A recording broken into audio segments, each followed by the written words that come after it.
ఇసుక సమస్యకి అసలు పరిష్కారం ఏంటి, అందరూ విమర్శించే వాళ్ళే అనేటువంటిది వైఎస్ఆర్ కాంగ్రెస్ పార్టీకి సంబంధించినటువంటి కొంతమంది అభిమానులు, వీరాభిమానులు ప్రశ్నలు వేస్తూ ఉన్నారు.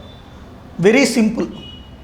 ఇప్పుడున్నటువంటి డంపింగ్ యార్డులు ఏవైతే ఉన్నాయో వాటిని 10 ఉన్న చోట 100 చేయండి.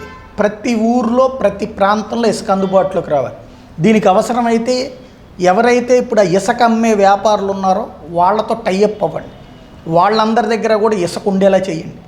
ఇక్కడ ఇది వరదలు వస్తున్నాయి కదా ఎట్లా అనేది, ప్రొక్లైనర్లతో వరదలు వచ్చేటువంటి ప్రాంతంలో కూడా తోడచ్చు, లారీల్లో పోయొచ్చు. దానివల్ల కొంత ఎక్కువ ఖర్చు అవ్వచ్చు. బట్ ఇక్కడ పబ్లిక్ పెట్టుకోవడానికి రెడీలో ఉన్నారు. గవర్నమెంట్ పెట్టే రేట్లకే వస్తుంది. గవర్నమెంట్ లాభం కొంత తగ్గుతుంది, ఖర్చు పెరుగుతుంది, లాభం తగ్గుతుంది. ఇప్పుడు లాభం కాదు కదా కావాల్సింది, ఉపాధి అవకాశం. ప్రతి ప్రాంతంలో కూడా ప్రతి కార్పొరేషన్ డివిజన్లో, ప్రతి మున్సిపాలిటీ డివిజన్లో డంపింగ్ యార్డులను అవసరమైతే పెట్టండి. అదే సందర్భంలో సిటీలో 5-6 చోట్ల పెట్టండి. ఆన్లైన్లో బుక్ చేసినటువంటి వాళ్ళకి ఆగకుండా ఇసుక సప్లై రావాలి. ఇలా ఆన్లైన్లో పెడితే అలా 4 నిమిషాల్లో అయిపోతుంది, లేదా 2 గంటల్లోపు పూర్తి అయిపోతుంది. అలా కాకుండా ఆన్లైన్లో ఎప్పుడు కావాలన్నా వచ్చేటట్టు ఉండాలి. అదే సందర్భంలో ఎవరన్నా కనుక వ్యాపారులు లేకపోతే ఇంకొకళ్ళు వాళ్ళకు కూడా ఓపెన్ చేయండి ఆప్షన్.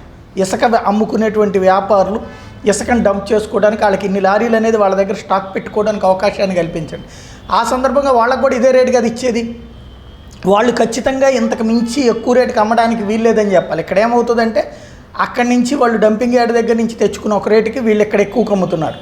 చాలా చోట్ల ఇప్పుడు ఇసుక కొరతలో నేను కొన్ని చోట్ల అబ్జర్వ్ చేసింది ఏంటంటే విజయవాడ, కృష్ణా జిల్లా, గుంటూరు లాంటి ప్రాంతాలలో ఇసుక డంపింగ్ వ్యాపారుల దగ్గర ఉంది. వాళ్ళు ఏం చేస్తున్నారంటే ఏదో పేర్లతో బిల్లులతో తెచ్చేసుకుని అక్కడ పెట్టేసుకుని మామూలుగా అయ్యేటువంటి దాని మీద కాస్ట్కి డబ్బులు అడుగుతున్నారు. ఇది ప్రభుత్వ దోపిడీ కిందనే ఉంటుంది ఆటోమేటిక్గా. అలా కాకుండా వాటిని ఏ వ్యాపారస్తుడైనా సరే ఇంతకు మించి అమ్మడానికి వీల్లేదు. అదే సందర్భంలో డంపింగ్ యార్డ్ దగ్గర నుంచి వ్యాపారస్తుడికి కూడా లైసెన్స్లు ఇవ్వండి. ఆ లైసెన్స్ దాటి రేట్ అమ్మితే కనుక ఇప్పుడు స్టీల్, విశాఖ స్టీల్ ఉంటుంది, వాళ్ళకి సంబంధించిన ఏజెన్సీ వాళ్ళకి రేట్ చెప్తారు.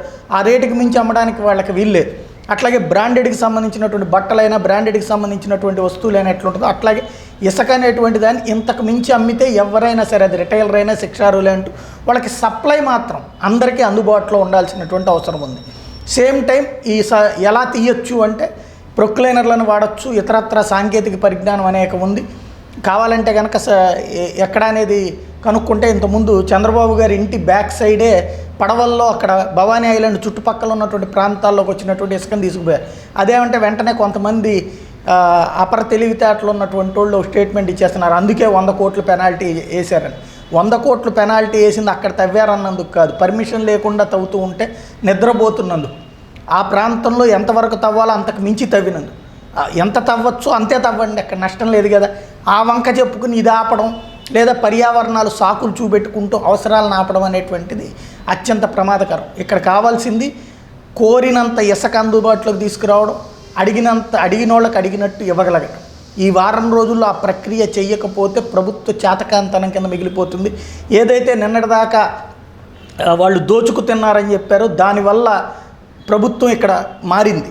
ఇవాళ ఇది చేతకాని అసమర్థ ప్రభుత్వం ఉంది. రేపు పొద్దున ఇదే కాంట్రాక్టర్లు, ఇదే దుబాసీలు, ఇదే వ్యవహారాలు చేసేటువంటి వాళ్ళందరూ కూడా విచ్చలవిడితనానికి అవకాశం ఇచ్చినట్టు వాళ్ళు దేవుళ్ళు అవుతారు, ప్రభుత్వం దెయ్యం అవుతుంది. అలా కాకుండా చూసుకోవాలంటే అందుబాటులోకి తేవాల్సినటువంటి బాధ్యత సర్కారు మీద, అధికార యంత్రాంగం మీద ఉంది.